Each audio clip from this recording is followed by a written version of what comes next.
kasih Pak. Bismillahirrahmanirrahim. Assalamualaikum warahmatullahi wabarakatuh.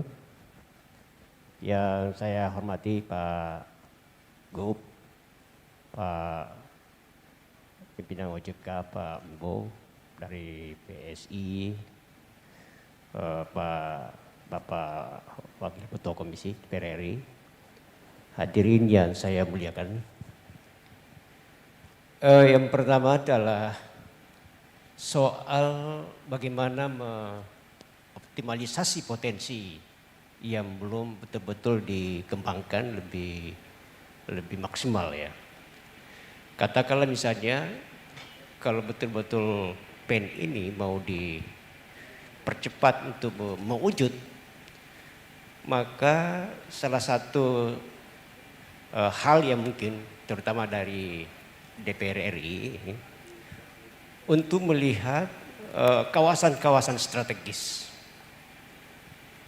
Kawasan Selat Makassar ini sama sekali belum tersentuh ya, untuk menjadi sebuah garapan khusus dari semua lintas ya. Kita ketahui kawasan Selat Makassar sangat berpotensi sekali. Kemudian ada kawasan Teluk Bone. Luar biasa sekali ini kalau kita mau kaitkan dengan kemudahan-kemudahan investasi untuk mendorong itu, bukan tidak mungkin akan melahirkan suatu pusat-pusat pertumbuhan baru. Nah ini belum dalam strategi optimalisasi pembangunan kawasan. Yang kedua, soal bagaimana percepatan peningkatan literasi dan inklusi keuangan syariah. Pak Wimbo sebagai ini tentu banyak mengarahkan kami. Saya kebetulan salah satu anggota MES dan Pak Gub sebagai ketua umumnya memberi peran strategis untuk percepatan ini. Dan dari Biro Perekonomian Provinsi Sulawesi Selatan harus kita bangun sebuah model ekosistem bisnis yang kira-kira menjadi bagian yang memberi ruangnya agar bisa ada semua komponen-komponen bisa terlibat dalam itu. Katakanlah misalnya begini, syariah harus membangun sebuah apa yang disebut dengan syariah business center, supaya satu saja ini digerogoti sehingga multiplier efeknya bisa luas, spektrumnya bisa lebih jauh, dan akses terhadap pembiayaan bisa juga cepat. Jadi literasinya juga ada, inklusinya juga ada. Salah satu tawaran MES Sulawesi Selatan adalah apa yang disebut dengan klinik bisnis syariah. Klinik bisnis syariah ini adalah jembatan ekonomi umat untuk benar-benar mendorong di tim TPAKD ini. Insya Allah mudah-mudahan kita didukung oleh Pak Wimbo. Seluruh kabupaten di Sulawesi Selatan ini harus ada simpul-simpul jejaring untuk membangun klinik-klinik bisnis. Bahkan sampai kepada model pengembangan ekosistem yang terintegrasi dengan BUMDes. Ini ada BUMDes syariah kalau perlu Pak. Ya, ada BUMDes syariah, dan BUMDes ini punya regulasi tersendiri juga khusus untuk jasa keuangan. Jadi kalau perlu jasa keuangan itulah diintervensi dengan pola-pola syariah. Kalau kita mau betul-betul inklusinya bisa dicepat. Dan saya kira dengan konsep-konsep seperti itu, syariah bisa bangkit dari desa. Jadi apa yang dikembangkan oleh Bapak, slogan dari Bapak Wakil Presiden, bahwa ekonomi umat itu harus dibangun dari arus bawah ekonomi syariah itu. Dan itulah ekonomi umat. Saya kira demikian. Terima kasih. Assalamualaikum warahmatullahi wabarakatuh. Terima kasih Pak. Saya lanjutkan dengan pertanyaan dari BTPN, Pak Yusri Asri, Regional Head ya. Enggak tahu headnya di mana. Pertanyaannya untuk Pak Gubernur, menarik sekali tadi konsep mengeluarkan 2,5% dari dana perbankan syariah. Apakah bisa dana tersebut diberikan dalam bentuk wakaf produktif ke pelaku UMKM agar bisa kembali produktif di tengah pandemi? Oh ternyata masih ada penanya selanjutnya. Siapa nih penanya selanjutnya? Pak Bunli Abadi. Bisa on cam dia?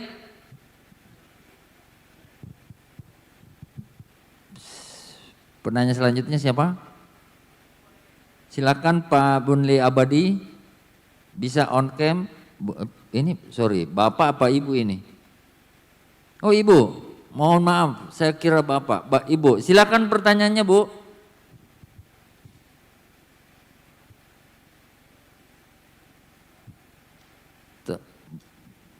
Tolong di on kan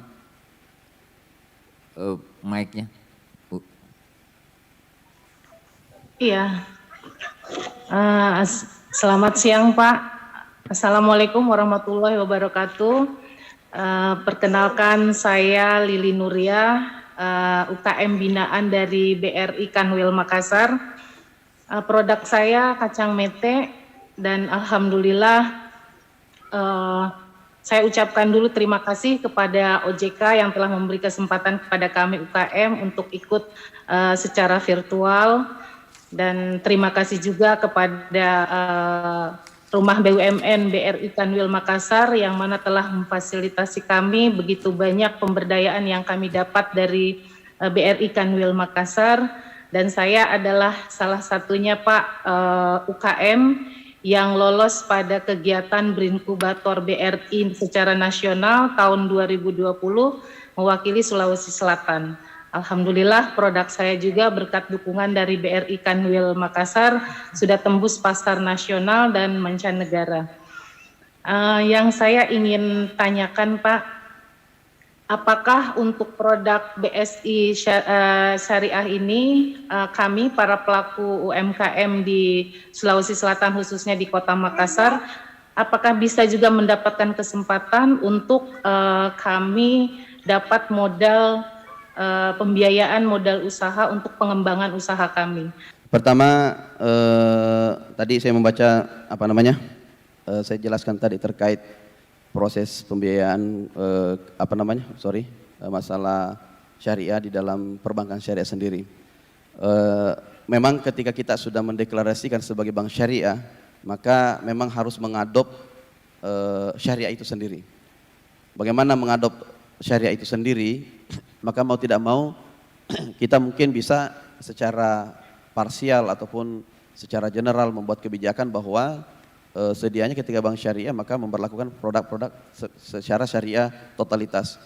Bagaimana totalitas syariah? Ketika ada penabung, maka ada perbedaan di antara dua pinjaman dengan investasi.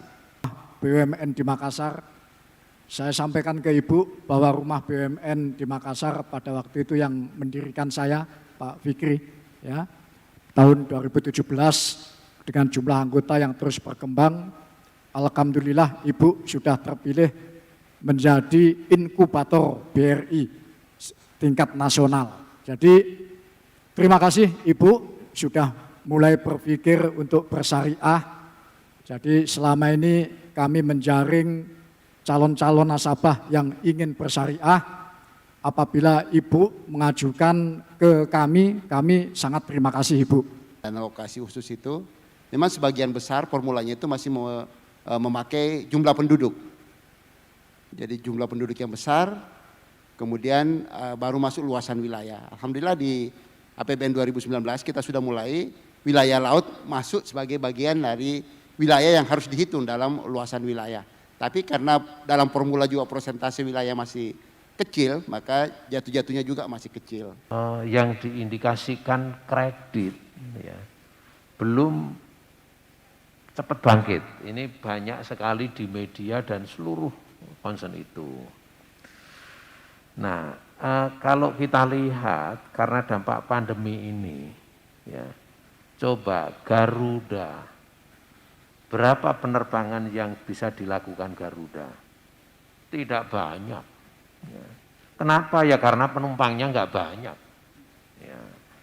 Nah, apakah Garuda perlu modal kerja sebesar sebelum COVID? Enggak mungkin.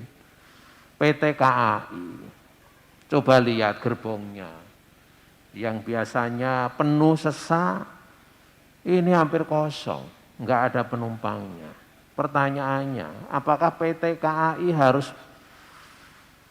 terpaksa harus mempertahankan kreditnya ke bank seperti sebelum COVID? Tentunya enggak. Baik, terima kasih Pak.